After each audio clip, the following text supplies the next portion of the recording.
Hare Krishna, Haribol. Sejam todos muito bem-vindos à página do Facebook da ISKCON Rio de Janeiro. Eu sou Atsundara Dasa e estou aqui hoje para uma palestra sobre o Srimad Bhagavatam. Hoje nós leremos o terceiro canto do Srimad Bhagavatam, o verso 1 do capítulo 28, o capítulo que é intitulado As Instruções de Kapila sobre a execução do serviço devocional. Então, vamos dar início a essa leitura. Om Namo Bhagavate Vasudevaya. Om Namo Bhagavate Vasudevaya. Om Namo Bhagavate Vasudevaya. Então, Srimad Bhagavatam, canto 3, capítulo 28, verso 1. Shri Bhagavan Vacha Yogasya Lakshanam Vakshye Sabijasya Nripatmaje Mano Yenaiva Vidhina Prasanam Yati Satpatam.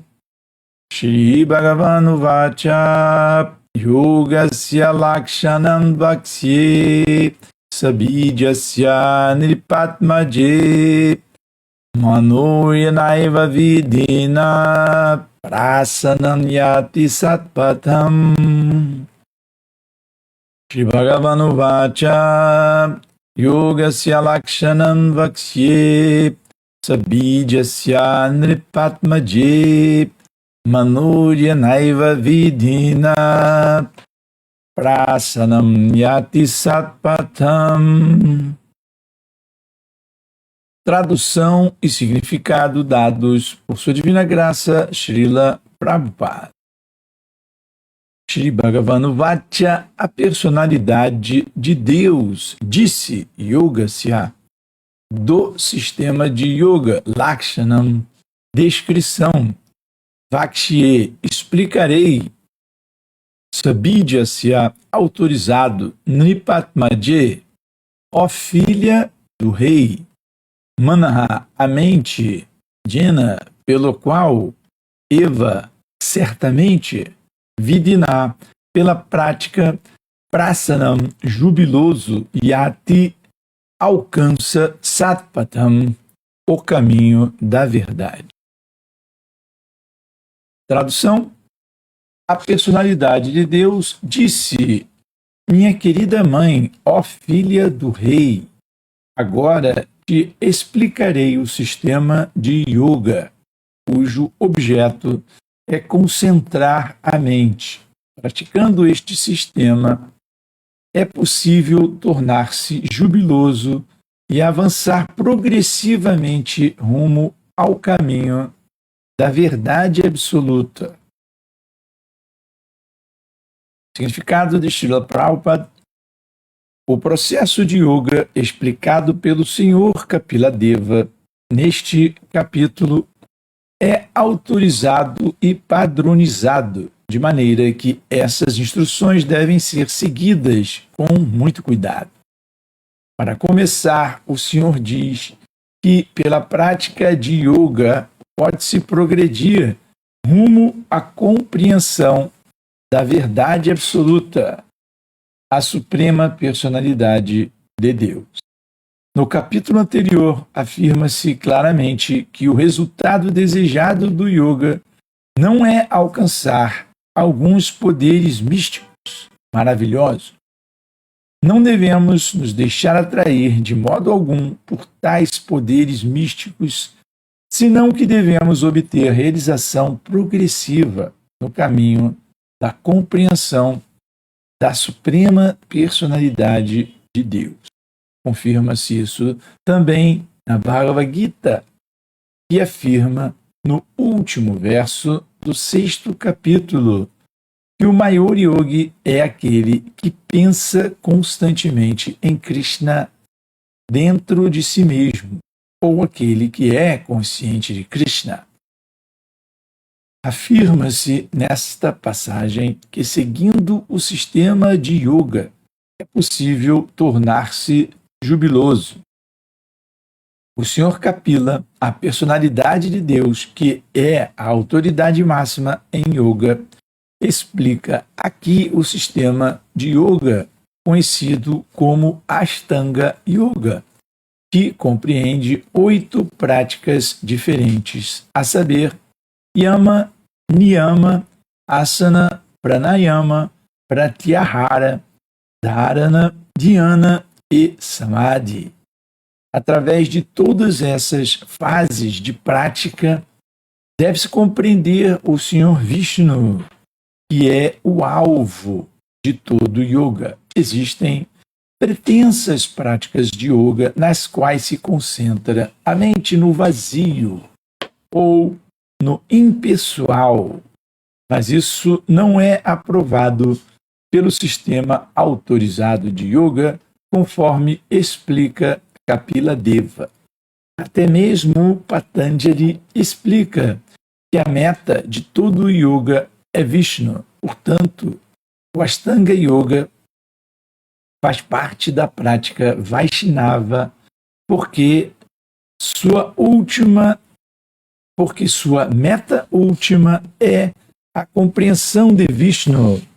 A obtenção de sucesso no yoga não é a aquisição de poderes místicos, a qual é condenada no capítulo anterior, mas antes é libertar-se de todas as designações materiais e situar-se na própria posição constitucional. É essa a aquisição final da prática de yoga. De Bhagavanu Vatya Yoga Sya Lakshanam Vakshe Sabidya Sya Nirpatmaje Manodya Naiva Vidina Prasananyati Satpatam. A personalidade de Deus disse, minha querida mãe, ó filha do rei, agora te explicarei o sistema de yoga cujo objeto é concentrar a mente. Praticando este sistema, é possível tornar-se jubiloso e avançar progressivamente rumo ao caminho da verdade absoluta. Manganatimirandasya Gyananjana Sharakaya Chakshurumiritanjana Taismai Shri Gurave Namaha Namam Vishnu Padaya Krishna Prestaya Bhutale Shrimati Hridayananda Goswami Namine Namaste Guru Hamsaya Paramananda Vedase Prabhupada Pramodaya Dushta Siddhanta Nasine Namam Vishnu Padaya Krishna Prestaya Bhutale Shrimati Bhaktivedanta Swami Namine Namaste Saraswati Devi Gauravani Pracharine Nirvisesha Shunyavadi Paschatadisha Tarini.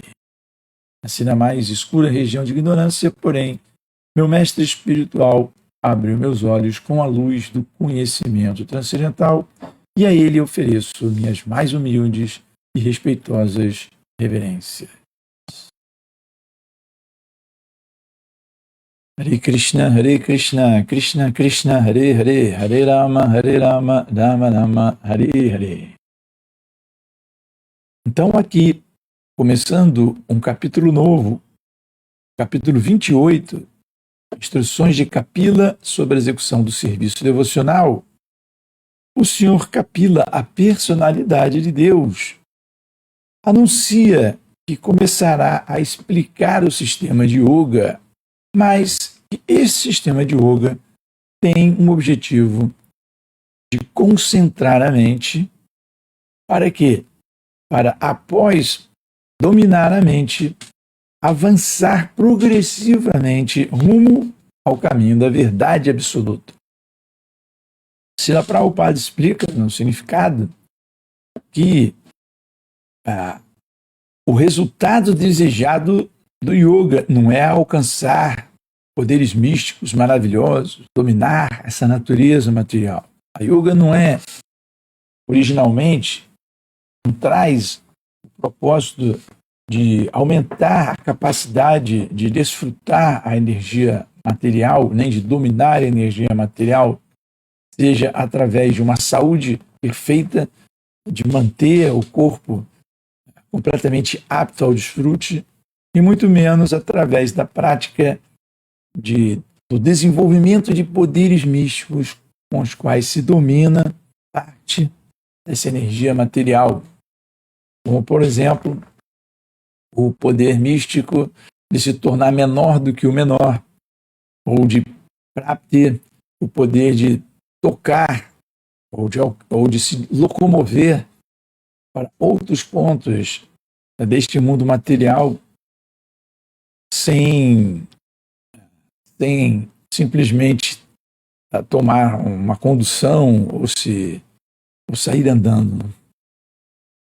A ciência material moderna, ela copia alguns desses poderes místicos, ela tenta copiar esses poderes místicos através do desenvolvimento tecnológico. Então, por exemplo, se você tem um yogi que era capaz de, através da mudança interna da estrutura molecular do seu corpo, atravessar, por exemplo, uma montanha. Então, hoje a ciência, a engenharia consegue fazer túneis para que as pessoas atravessem as montanhas, nos seus carros, ônibus, o que for, por dentro da montanha, não é? Então, essa é uma forma de tentar replicar esse poder místico de atravessar uma montanha. Por exemplo, também o yogi, através da meditação, através desse desenvolvimento de poderes místicos, poderia simplesmente ir a uma outra região pelo rio. Ele conseguia fundir as suas moléculas dentro do rio e navegar longuíssimas distâncias pelo rio. É dito que, por exemplo, na época de festivais como o Kumbh Mela ou Maha Kumbh Mela, vários yogis que estavam meditando em regiões dos Himalaias, eles simplesmente vinham através do rio, dos rios, do rio Ganges, de outros rios, até o lugar onde é celebrado o festival. Então, eles apareciam das margens do rio por causa do desenvolvimento desse poder místico. E a ciência, claro, ela cria navios e barcos para reproduzir esse poder místico, cria aviões para que as pessoas possam voar, aviões, paraquedas, asa delta, esses aparatos, helicópteros, que a pessoa consegue alçar voo, pousar em outro lugar, e diversas outras finalidades bélicas, não muito louváveis, como grandes explosões, grandes bombas. Para nossa sorte, nessa época, onde aflorava a cultura védica, havia armas muito mais poderosas do que as armas de fogo. Hoje em dia, a ciência conseguiu reproduzir, com um certo grau de sucesso, armas baseadas no elemento fogo, bombas que causam grandes explosões, grande liberação de energia nesse estilo do fogo. Ou seja, queimam uma área consideravelmente grande. Bombas de grande poder destrutivo, como bombas nucleares, bombas atômicas, que derretem uma grande região e difundem uma radiação nociva. Esse tipo de arma é também baseado em fogo. O que não dizer das armas comuns, de revólveres, espingardas, rifles, metralhadoras, são armas todas baseadas na explosão da pólvora que arremessa um projétil. Então, hoje, a ciência utiliza tecnologicamente as armas, produz armas de fogo para que os seres humanos possam degladiar outros seres humanos, aniquilar outros seres humanos. E na época, por exemplo, quando ocorreu a Batalha de Kurukshetra, havia astras que os kshatras lançavam, baseados no fogo também, que queimavam o inimigo. Mas, por exemplo, eles eram contra-atacados com armas que eram fundamentadas no elemento água. que é desconhecida pela ciência moderna, mas que também foi utilizado não apenas armas baseadas em água, mas também armas baseadas em ar e assim por outros elementos. Então, o domínio desses elementos não é a meta última do conhecimento védico, embora dentro da cultura védica se conhecesse como era possível manipular esses elementos. Embora esse conhecimento, uma grande parte desse conhecimento tenha se perdido, ou a sua totalidade, né? E a ciência está redescobrindo as leis físicas, materiais, para continuar explorando essa natureza material e desenvolvendo essas armas que vão lhe dar predomínio sobre outros seres humanos. A verdade é que esse conhecimento todo ele foi perdido no início de Kali Yuga. Houve um rompimento daquela cultura que existia anteriormente e de várias coisas que se conheciam desde aquela época, que pararam de ser, que deixaram de ser conhecidas pelas pessoas. Elas tiveram que novamente tentar compreender esse mundo material através da experiência de seus sentidos, desenvolvendo instrumentos que pudessem aprimorar a capacidade de seu sentido. Esse método de adquirir conhecimento é chamado de pratyaksha, de você, através da análise e da contra-análise, da verificação ou da falsificação de argumentos, começar a compreender essa natureza material através do que é possível realizar pela prática da observação. Toda ciência moderna, empírica, é baseada nisso, em tentativa de entender e de manipular essas leis e erros que são observados e corrigidos, e através desse método empírico de experimentação, uma derivação desse método pratyaksha de obter conhecimento através dos sentidos, possa se avançar e criar toda essa instrumentação de dominação da energia material. No entanto, a personalidade de Deus explica que o sistema de yoga, que é baseado em concentração da mente, é utilizado para avançar progressivamente rumo ao caminho da verdade absoluta.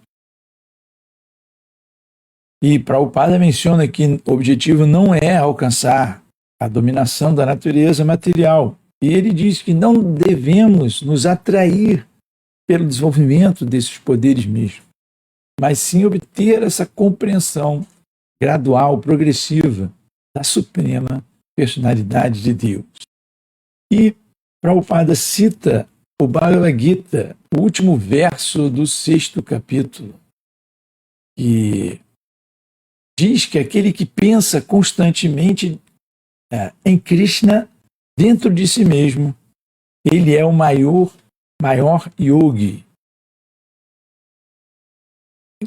Nós podemos aqui dar uma olhadinha no que Prabhupada diz, porque o significado deste verso, né, da Bhagavad Gita, do capítulo 6, que de forma muito interessante ele é intitulado Dhyana Yoga. Lembre-se que Prabhupada aqui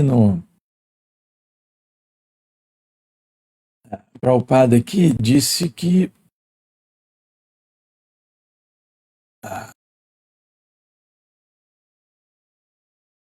Prabhupada diz aqui no significado que esse caminho da yoga, ou Ashtanga Yoga, é um caminho dividido em 8 partes. Anga quer dizer parte e Asta é o número 8. Ashtanga Yoga compreende 8 práticas. E essas práticas são Yama e Niyama, que são códigos de conduta moral, o que se deve fazer, Yama, e o que não se deve fazer, Niyama. Depois Asana, que é a manutenção de uma postura ereta, própria para desenvolver a respiração adequada, né? E é o próximo passo, Pranayama, que é o passo de desenvolvimento de uma respiração pausada, ritmada. que tem a prática de atuar na mente para que a pessoa possa alcançar a pratyahara. Essa pratyahara é retirar os sentidos dos objetos dos sentidos, ou seja, uma meditação, uma forma preliminar de meditação, onde simplesmente você começa a se desligar do ambiente externo,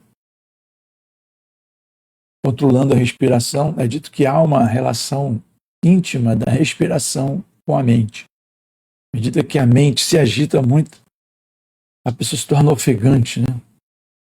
E o contrário também é verdadeiro. Se a pessoa mantém uma respiração calma, uma inspiração gradual, retenção do ar, depois a expiração, de uma forma ritmada, controlada, a mente também vai se controlando. Por isso que o pranayama é tão importante dentro da prática de yoga. O primeiro passo é o passo inicial de começar a acalmar a mente. E depois, através da prática de pratyahara, você começa a retirar os sentidos dos objetos para diminuir a força da mente, a sua atração pelos objetos dos sentidos, pelo contato dos sentidos com os objetos dos sentidos. A gente começa a se retirar desse processo de curtir, de gostar do contato dos sentidos com os objetos dos sentidos, e a mente começa a se tornar controlada. A fase inicial de pratyahara. A fase seguinte é dharana, que é a concentração. À medida que a mente se acalmou, os sentidos não estão mais correndo atrás dos objetos sentidos, então você parte para uma concentração. A mente se concentra, fica muito focada, muito estável, muito estabilizada, pronta para meditar, que é, então, o próximo passo, que é dhyana. Dhyana é a meditação. Mas meditação em quê? Aí que está. A Prabhupada diz que alguns yogis, ele chama de pretensos praticantes de yoga, que tentam concentrar a mente nessa fase, né? Ele passa por yama, niyama, asana, pranayama, pratyahara, dharana, se concentra, e na hora de dhyana, na hora de meditar, vai meditar no vazio, ou uma luz impessoal, né, do Brahma Jyoti. Esses pretensos yogis, eles desvirtuam a prática da verdadeira meditação. E Prabhupada explica que é a compreensão do Senhor Vishnu, a meditação na forma do Senhor Vishnu, forma de Krishna. A forma de Krishna, por exemplo, como Paramatma, a super-alma, Vishnu, a forma do Senhor Vishnu. E essa meditação, ela é transcendental. Então, após o yogi aderir a essas práticas do sistema Ashtanga, ao chegar em Dhyana, ele começa a meditar a suprema personalidade de Deus. E, curiosamente, o capítulo 6 da Bhagavad Gita é Dhyana Yoga, é intitulado Dhyana Yoga. Lembrando que yoga sempre esteve muito associado com o Vaishnavismo.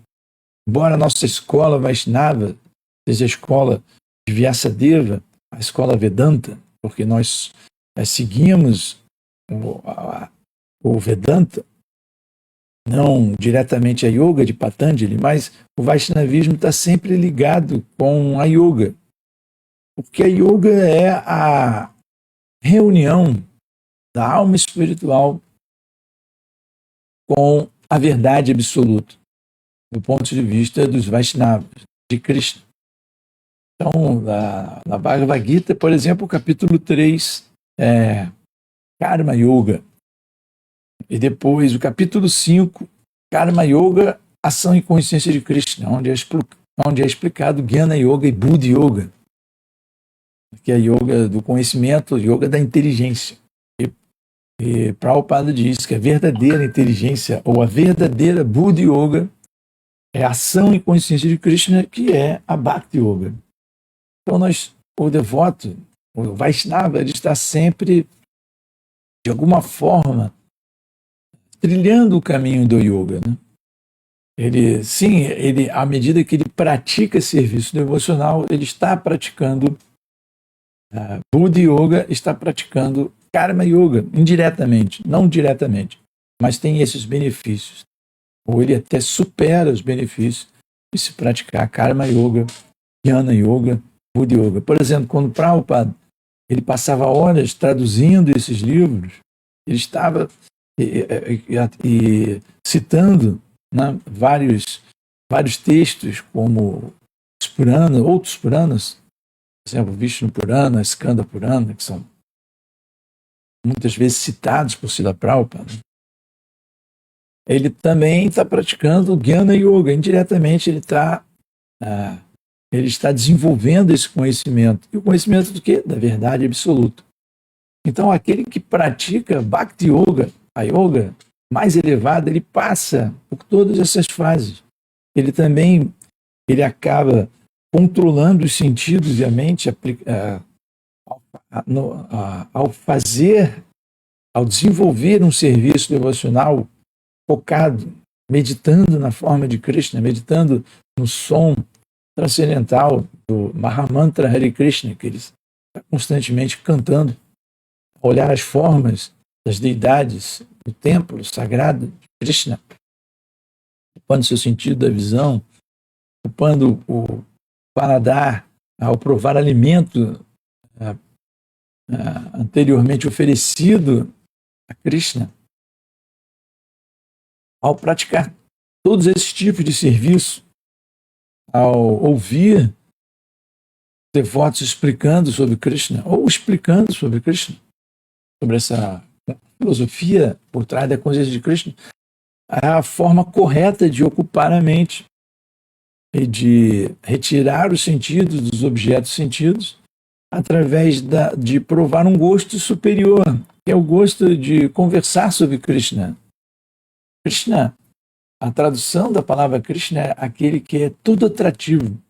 A beleza de Krishna é muito grande.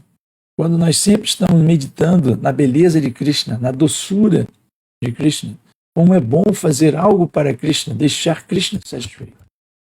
Entender que Krishna de fato é uma pessoa, que nós podemos nos relacionar pessoalmente com Krishna. Podemos deixá-lo satisfeito. Claro que também podemos deixá-lo insatisfeito quando não agimos corretamente.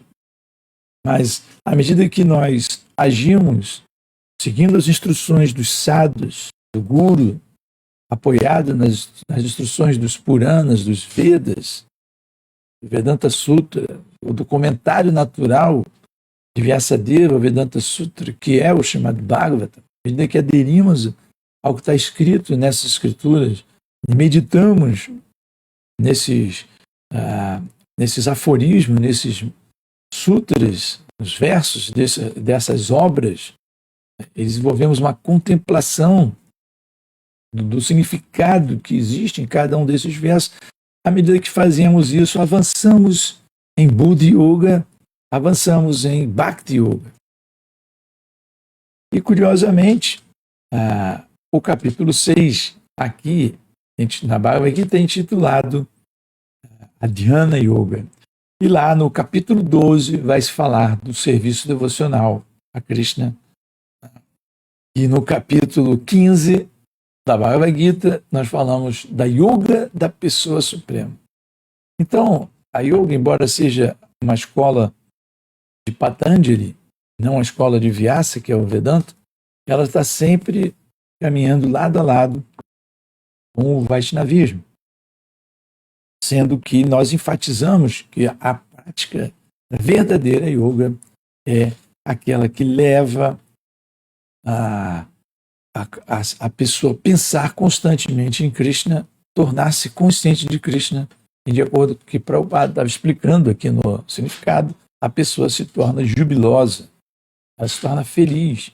Então, servir a Krishna, servir a deidade no templo, servir através de meditar nesse conhecimento, nessas palavras, nesses versos do Bhagavata Purana, do Srimad Bhagavatam, de meditar nas explicações que Srila Prabhupada nos oferece tão bondosamente em seus significados, essa meditação faz com que nós avancemos em serviço devocional, e essa é a verdadeira dhyana.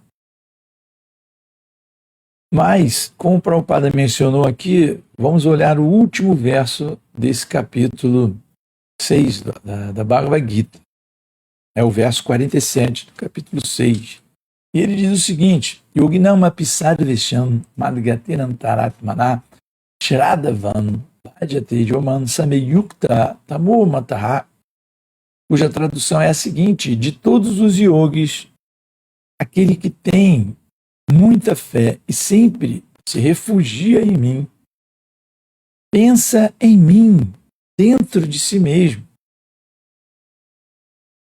e me presta serviço transcendental amoroso, ou seja, aquele que medita em Krishna, estando em seu coração, Paramatma em Vishnu, pensa em mim dentro de si mesmo, presta serviço transcendental amoroso, seguindo as instruções de Prabhupada, de outros gurus e dos sadhus. Esse é o mais intimamente unido a mim em yoga. Yoga é união. Aquele que alcança a melhor união, o que está mais intimamente unido, claro, porque ele desenvolve um relacionamento pessoal com a verdade absoluta. Quem pode estar mais intimamente ligado com aquele que conhece a face da verdade absoluta? Por exemplo, Mãe Yashoda, ela correu atrás de Krishna quando Krishna fez as suas travessuras, correu atrás de Krishna para prender Krishna e amarrou uma corda em Krishna. E os yogis tentam alcançar a verdade absoluta através de milhares e milhares de anos em meditação e não conseguem capturar Krishna com a mente, porque ele é muito difícil de ser capturado. Mas para Mãe Yashoda, que praticava ou pratica serviço devocional completamente puro, desinteressado, para ela foi simples alcançar a verdade absoluta e amarrar a verdade absoluta. Então ela está muito mais intimamente unido à verdade absoluta em yoga do que um yogi que está meditando sozinho numa montanha. E Krishna continua dizendo, e este é o mais elevado de todos os yogis, aquele que presta serviço transcendental amoroso, que medita nele, dentro de si mesmo. E esta é a minha opinião. Na opinião de Krishna, de todos os yogis, aquele que tem muita fé, se refugia em Krishna, é o mais intimamente unido em yoga com ele. E Prabhupada tem um significado que vale a pena a gente ler aqui, pelo menos uma boa parte dele. E eu vou ler também o significado de Prabhupada desse verso. Lembrando que é Yoginam apisarvesham madgatenantaratmana shradavam bhajate yoman. Prabhupada começa explicando essa palavra bhajate yoman. Shradavam bhajate yoman. O significado de Prabhupada, aqui a palavra bhajate é significativa. Bhajate tem sua raiz no verbo bhaj, que se usa quando se quer expressar necessidade de serviço. A palavra adoração não pode ser usada na mesma acepção de bhaj. Adorar quer dizer mostrar respeito, venerar, honrar quem é digno. Mas serviço com amor e fé é especialmente dedicado à suprema personalidade de Deus. Fazendo um parênteses aqui, em português é comum nós traduzirmos a palavra bhajate por adoração. Bhaja é adorar. Mas Prabhupada fez questão de traduzir a palavra bhajate aqui, palavra por palavra. Né? Ele diz que bhajate presta transcendental serviço amoroso. Então, isso mostra que é um ponto curioso, porque tudo bem, nós podemos ter uma relação de reverência, de adoração com Krishna, que é o templo, prestar reverências a Krishna, ou toda vez que ouvir uma palestra sobre Krishna, ter aquela relação de adoração, de veneração, né? Que é muito bom, né? Porque evita que a pessoa trate esses tópicos de maneira materialista ou simplesmente sentimental. Então, ter essa relação de venerar, de mostrar respeito e honrar é superior à posição materialista, por exemplo, dos Prakrityasahara, que levam tudo de uma forma muito barata. Tudo bem, mas quando Krishna explica aqui no verso, quando ele fala Shraddhavan Bhajate Yomam, que com muita fé me adoram, né? Mas na verdade não é me adoram, prestam um serviço devocional a mim. E vai além dessa adoração, simplesmente numa posição. A grande personalidade de Deus, o grande Senhor, o grande controlador supremo. Essa posição de simplesmente venerar não é a posição ainda transcendental mencionada por Krishna no final do capítulo 6 da Jnana Yoga. Porque, continuando o significado de Prabhupada, adoração quer dizer venerar, mostrar respeito, mas serviço com amor e fé é especialmente dedicado à suprema personalidade de Deus. Ele continua a explicação dizendo: pode-se deixar de adorar um homem respeitável ou um semideus, e então ser chamado de descortês. Mas ninguém pode eximir-se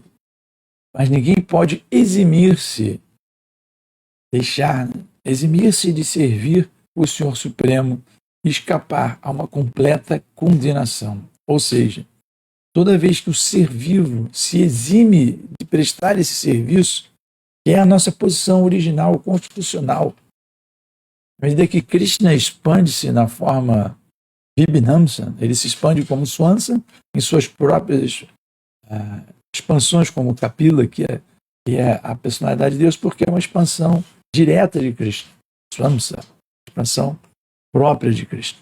Mas ele também se expande em Vibhinamsa, que somos nós. Então, no mesmo momento em que ele se expande em Swamsa e Vibhinamsa, nós somos criados originalmente na nossa posição de servir a Krishna, de participar de Krishna em seus passatempos, em suas lilas. E essa participação é um serviço que se presta, que a alma presta à Suprema Personalidade de Deus. E toda vez que ela se exime de servir, seja por dualidade, por inveja, por má exercício do seu livre-arbítrio, porque nós não somos escravos de Krishna, Krishna quer o nosso serviço sincero e espontâneo. Então, toda vez que a alma espiritual, essa expansão de Krishna, Vibhinamsa, se exime de prestar serviço, então ela cai, como o Prabhupada explica aqui.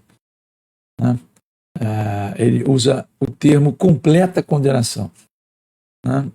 Porque você pode até deixar de adorar um homem, uma personalidade, um semideus. Não adorava determinado semideus, agora não adoro mais esse semideus. Tudo bem.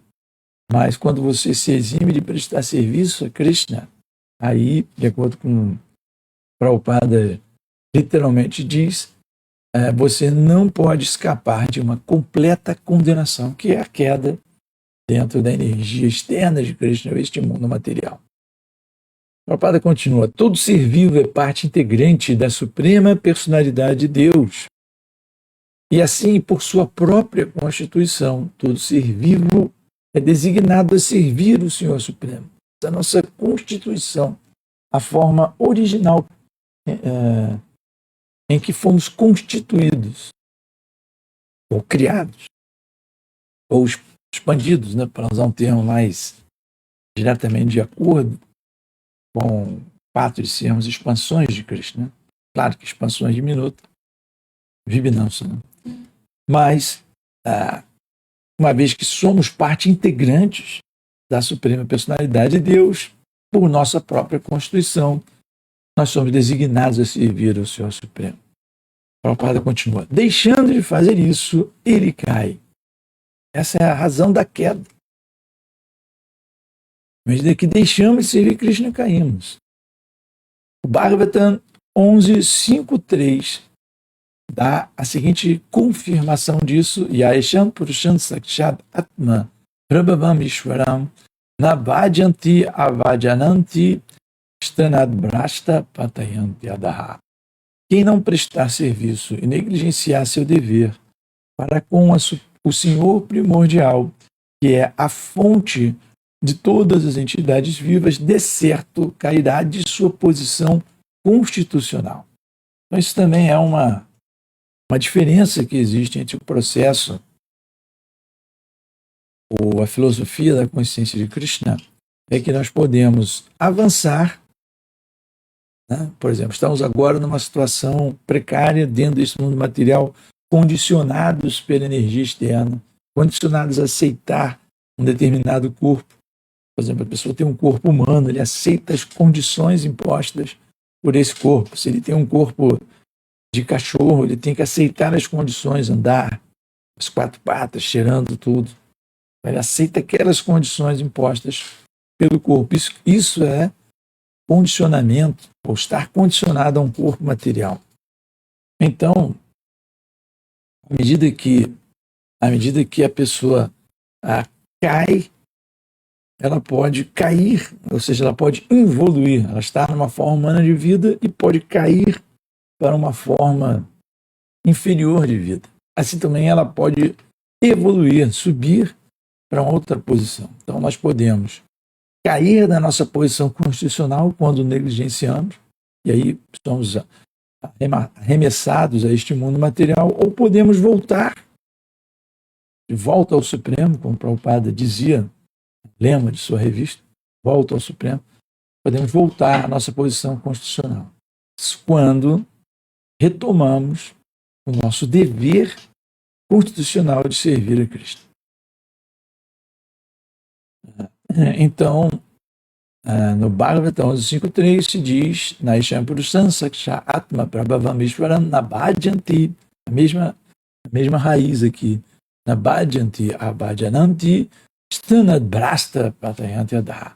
Ou seja, quem não presta o serviço negligencia seu dever e, de certo, cairá da sua posição. Desculpa, eu vou tomar um golinho d'água aqui. Estou um pouco rouco. Mas, de certo, cairá da sua posição constitucional. Continuando o significado de Prabhupada aqui da Bhagavad Gita, né? Neste verso também se usa a palavra bhajanti, que foi a mesma utilizada. Prabhupada é tão erudito que, ao traduzir o verso que nós estamos lendo hoje, do capítulo 3, 28, capítulo 28, primeiro verso, onde existe a palavra, onde ele menciona a diferença entre meditar em um objeto vazio para um objeto pessoal, ele faz menção a essa raiz bhad, que foi lida aqui está aqui presente no texto, e ele novamente cita um outro verso com essa mesma raiz. Portanto, o termo bhajanti é usado apenas em relação ao Senhor Supremo, ao passo que a palavra adoração pode se aplicar a semideus ou qualquer outra entidade viva comum. Então, bhaja é utilizado somente em relação à Suprema Personalidade de Deus. A palavra avadyananti usada neste verso do Srimad Bhagavatam também se encontra na Bhagavad Gita. Avadyananti manmudha, somente os tolos e patifes zombam da Suprema Personalidade de Deus, o Senhor Krishna. Esses tolos põem-se a escrever comentários sobre o Bhagavad Gita sem uma atitude de serviço ao Senhor. Por conseguinte, não podem distinguir apropriadamente entre a palavra bhajanti e a palavra adoração. Então aqui Prabhupada, ele condena outras traduções que são feitas por pessoas que não seguem a linha do serviço devocional de traduzir bhajanti como adoração. Todas as espécies de prática de yoga culminam em Bhakti Yoga. Todas as outras yogas não passam de meios para chegar ao ponto de Bhakti em Bhakti Yoga. Yoga, na verdade, significa Bhakti Yoga. Informação categórica de Prabhupada. Yoga, na verdade, significa Bhakti Yoga. todas as outras yogas são avanços rumo ao mesmo destino, Bhakti Yoga. Do início da Karma Yoga até o fim da Bhakti Yoga é longo o caminho da autorrealização. Lembra que eu mencionei os capítulos do Bhagavad Gita, como Krishna vai passando de Karma Yoga para Jnana Yoga, para Buddha Yoga, até chegar em Bhakti Yoga. Então, esse caminho é longo. Karma Yoga sem resultados frutivos é o começo do caminho. Quando em Karma Yoga há o aumento de conhecimento e renúncia, passa-se a Jnana Yoga. Pelo menos começamos a trabalhar sem desfrutar os frutos da ação. Aí começamos a ter a realização de Jnana Yoga. Isso é muito interessante. Muitas pessoas, às vezes, lendo os livros de Prabhupada, têm dificuldade de compreender, né? Nossa, isso parece complexo. Só que o devoto que começa a desenvolver Karma Yoga, começa a seguir certas regras e regulações pessoais, começa a se autocontrolar e começa então a ter, principalmente ao cantar o Mahamantra Hare Krishna regularmente, ele começa a desenvolver a capacidade de entender esses livros que são explicados de uma forma tão brilhante e tão simples para quem realmente começou o processo, né? Tendo algum tipo de sadhana, um tipo de regras e regulações, cantando Hare Krishna, meditando, começa a meditar em Krishna, ouvir esse som transcendental, e esse conhecimento começa de fato a fazer sentido e atrair a atenção da mente, da inteligência, né? Então, nessa fase passa-se a etapa de Jnana Yoga, quando o conhecimento começa a despontar, a iluminar a inteligência do praticante. Quando o Jnana Yoga intensifica sua meditação na superalma através de processos físicos variados, e sua mente está nele, atinge-se a fase de Ashtanga Yoga. É aquela fase que foi explicado aqui no verso de hoje, né? Ashtanga Yoga, Yama, Niyama, regras e regulações, Asana, postura, Pranayama, respiração, Pratyahara, renúncia aos objetos sentidos, Dharana, concentração, e finalmente Dhyana, que é o objeto que nós estamos comentando aqui, que é a meditação. E Prabhupada diz, continuando, ao ultrapassar o Ashtanga Yoga, estabelecer-se na suprema personalidade de Deus, Krishna, o yogi fixa-se em Bhakti Yoga, ou seja, após a prática de Dhyana, existe o Samadhi, que é a fase em que ele desenvolve o seu relacionamento original com a suprema personalidade de Deus, com a verdade absoluta. E aí ele atinge a meta última, que é fixar-se em Bhakti Yoga.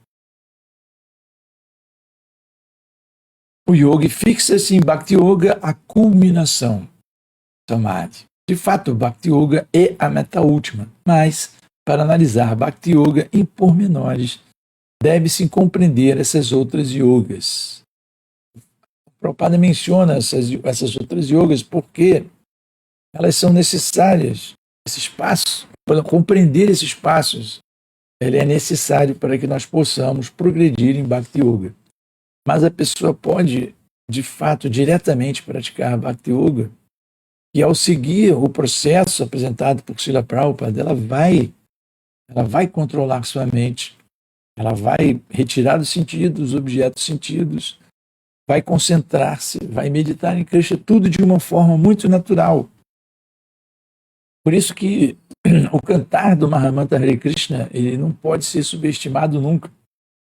A pessoa que começa a cantar regularmente, um devoto iniciado dentro do movimento Hare Krishna, ele faz um voto de cantar 16 voltas, né, do Mahamantra Hare Krishna. Temos contas, né? Todos os devotos conhecem muito bem isso, mas nós temos essas contas, e cantando 16, são 108 contas, esse rosário de contas, nós chamamos de Japamala. Então, ao cantar em cada conta dessa, um Mahamantra, Hare Krishna, Krishna Krishna, Hare Rama, Rama Rama, Hare Krishna, Krishna Krishna, Hare Rama, Rama Rama, Hare. Ao cantarmos o rosário inteiro, nós cantamos uma volta, ou seja, 108 Mahamantras. Iremos cantar 16 dessas voltas, um devoto iniciado. Mas alguém que está iniciando na prática da Bhakti Yoga pode começar cantando uma volta por dia, 2, e aumentando gradualmente. E quando se sentir preparado, pode aceitar uma iniciação espiritual quando faz o voto de cantar diariamente as 16 voltas. Mas o fato de iniciar o canto desse Mahamantra regularmente faz com que a pessoa comece a caminhar, comece a entender os livros de Prabhupada de uma maneira totalmente diferente. É muito comum da gente ver, porque quando distribuímos os livros e a pessoa pega nos livros pela primeira vez, ela pode ser atraída por algum texto, alguma frase que é dita ali no livro. Mas a compreensão dessa mensagem, ela começa de fato a surgir para quem começa essa meditação em Krishna, cantar do Mahamantra Hare Krishna, que é a prática, é o processo de realização da verdade absoluta recomendada para a era atual em que vivemos. Tá? Continuando aqui o significado Prabhupada, né, da Bhagavad Gita, que eu estava lendo. Ao ultrapassar a Ashtanga Yoga, estabelecer-se na suprema personalidade de Deus, Krishna Yogi fixa-se em Bhakti Yoga, a culminação. De fato, Bhakti Yoga é a meta última, mas para analisar Bhakti Yoga em pormenores, deve-se compreender essas outras yogas. Eu já havia lido, né? A partir daqui. O yogi, que é progressista, está, portanto, no verdadeiro caminho da boa fortuna eterna. Aquele que se mantém num determinado ponto e não continua a progredir é designado por esse nome específico. Karma Yogi, Jnana Yogi, Dhyana Yogi, Raja Yogi, Hatha Yogi, etc. Se alguém tem a imensa fortuna de chegar ao ponto de Bhakti Yoga, deve-se entender que ele suplantou todas as outras yogas. Portanto, tornar-se consciente de Krishna é a fase mais elevada de yoga, assim como quando falamos dos Himalaias, referimos-nos às montanhas mais altas do mundo, cuja culminação é o Monte Everest, o pico mais elevado. Então, a Bhakti Yoga é o pico Everest entre todas as montanhas de yogas. É devido à boa fortuna que alguém adota o caminho da Bhakti Yoga e chega à consciência de Krishna para seguir a orientação védica e tornar-se bem situado. O yoga ideal concentra sua atenção em Krishna, que é chamado Shyama Sundar, cuja cor é tão bela como uma nuvem, cujo rosto de lótus é tão brilhante como o sol, em cuja roupa brilham joias e cujo corpo tem guirlanda de flores. Então, aqui é uma descrição da forma pessoal de Krishna.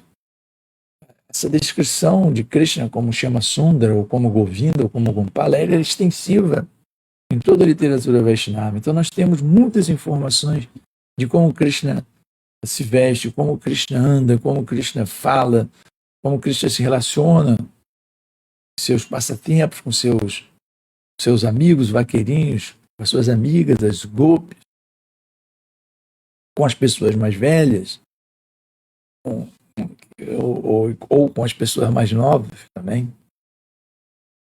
Então, essa é a riqueza das descrições do serviço devocional a Krishna. Nós sempre nos referimos à verdade absoluta como a pessoa suprema, ou suprema personalidade de Deus, Krishna. Essa é uma diferença muito grande. E é por isso que o serviço devocional ele é algo que se faz de maneira prazerosa, voluntária, né? Onde a gente realmente pratica o serviço de uma forma amorosa.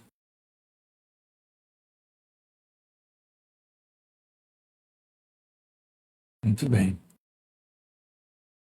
Seu brilho reluzente é chamado Brahma Jyoti e ilumina todos os lados. Ele encarna sob diferentes formas, tais como Rama, Nrsimha, Varaha, Krishna, a suprema personalidade de Deus, e desce como ser humano, como filho de mãe Yashoda, que é conhecido como Krishna Govinda Vasudeva. Ele é filho, marido, amigo e amo perfeitos. Ele é pleno de todas as opulências e qualidades transcendentais.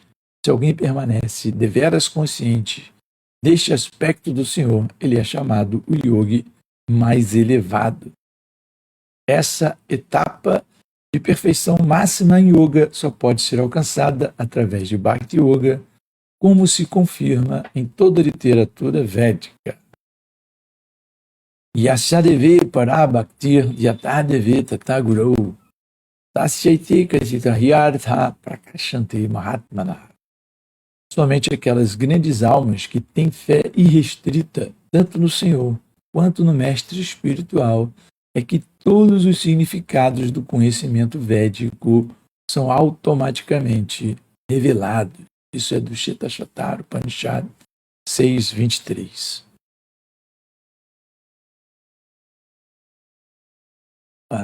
Bom, falta muito pouco para terminar esse significado de Prabhupada, porque não ir até o final, não é? Bhaktirasya bhajanam tad ihatmuturpadi narasimashmin manakalpanam etadeva naiskaryam. Bhakti significa serviço devocional ao Senhor, serviço que é livre do desejo de lucro material, quer nesta vida, quer na próxima.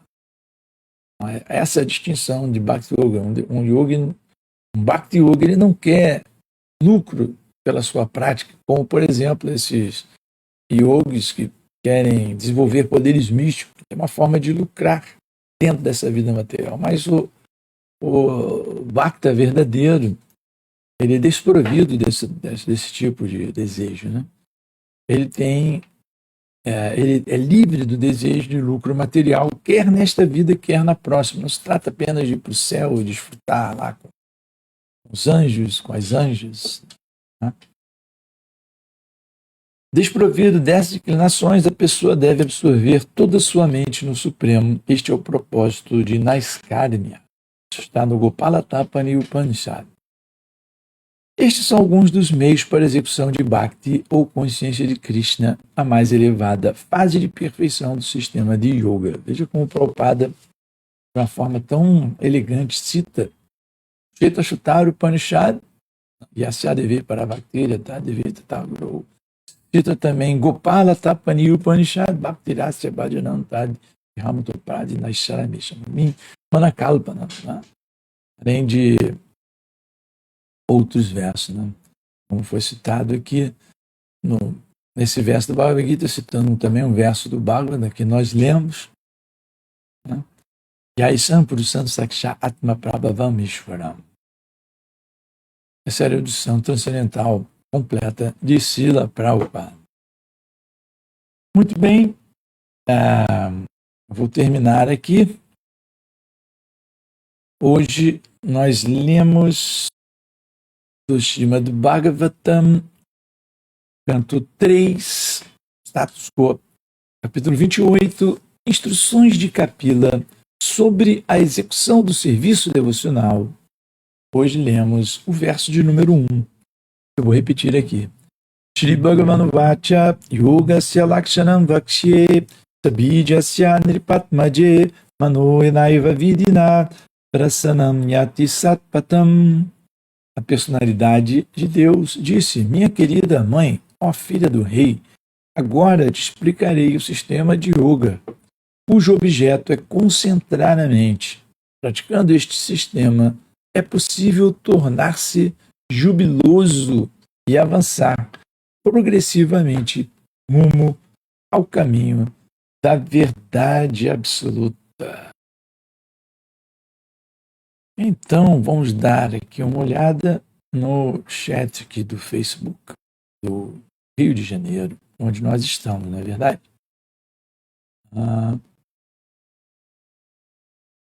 Eu não consigo projetar na tela, mas vamos olhar aqui. Sundarang Devidasi, o som está com um pequeno ruído. Ai, que pena que eu não li isso antes, né? Começando aqui. ISKCON, Rio de Janeiro, Hare Krishna. Prabhu Paravyoma, Haribol, Jai Prabhu Atsundara, reverências, todas glórias da Prabhupada. Jai Prabhu, obrigado pelo convite. Sundarang Devidasi, bom dia a todos, Hare Krishna, minha reverência, Sundarang. Haridarshana, Shri Prabhupada que Jai, reverência de Sundara Prabhu, reverência aos presentes. Eu não sei se era um ruído ou se a minha voz, que eu estou muito rouco. Depois eu vou dar uma verificada aqui no som. Red Bhuvan Yadav, obrigado.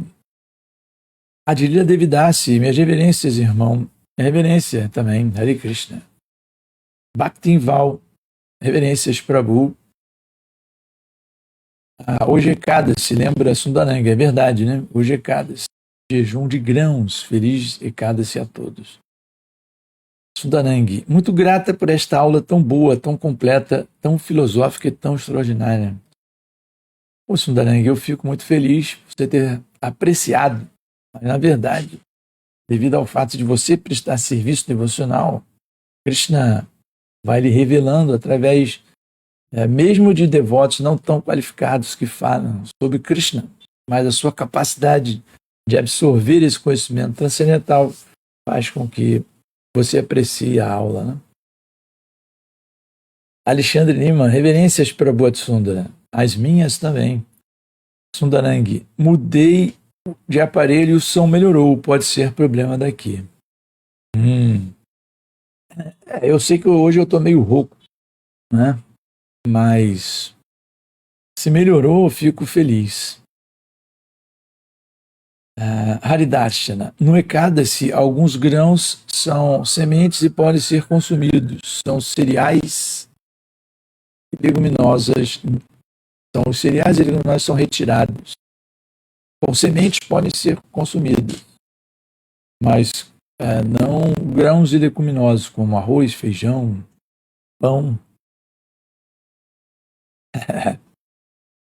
Lembrei aqui um passatempo incrível, porque é dito que no Ekada essa pessoa também não deve cuidar muito do corpo, ir para cabeleireiro, fazer unha, cortar a barba, fazer cabelo, né? Porque não se trata muito do corpo, né? No Ekada é feito para a gente avançar em serviço devocional. E aí, uma vez... Mas isso é uma recomendação, né? Você não quebra Ekadas. Não quebra Ekadas por fazer isso, né? Aí, uma vez perguntaram para o Kshatriya Swami se a pessoa fazendo barba quebrava Ekadas. Aí ele respondeu, bom, se ele fizer barba comendo um pão, ele vai quebrar Ekadas. Foi só uma anedota. Os devotos são muito geniais, não é? Bem, Haridarshana, ele também estava ouvindo o ruído, né? Então acho que não era só de Sundarang. Talvez fosse algum probleminha aqui mesmo, não sei. Enfim, queridos irmãos e irmãs, vou ficando por aqui. Uma excelente semana transcendental a todos. Hoje à tarde temos a leitura do Chaitanya Charitamrita às 16 horas. Nós fazendo uma propaganda aqui. 16 horas, leitura do Sri Chaitanya Charitamrita diariamente na Mayapur TV Brasil, tá? Estão aqui na página do Facebook do Rio de Janeiro, Swat Sundradasa, e desejo a todos que sempre avancem em consciência de Krishna, experimentem a bem-aventurança transcendental em seus corações e que um dia possamos todos estar reunidos praticando serviço devocional livre de qualquer contaminação material, associação direta com a Suprema Personalidade de Deus. Hare Krishna, Hare Bol.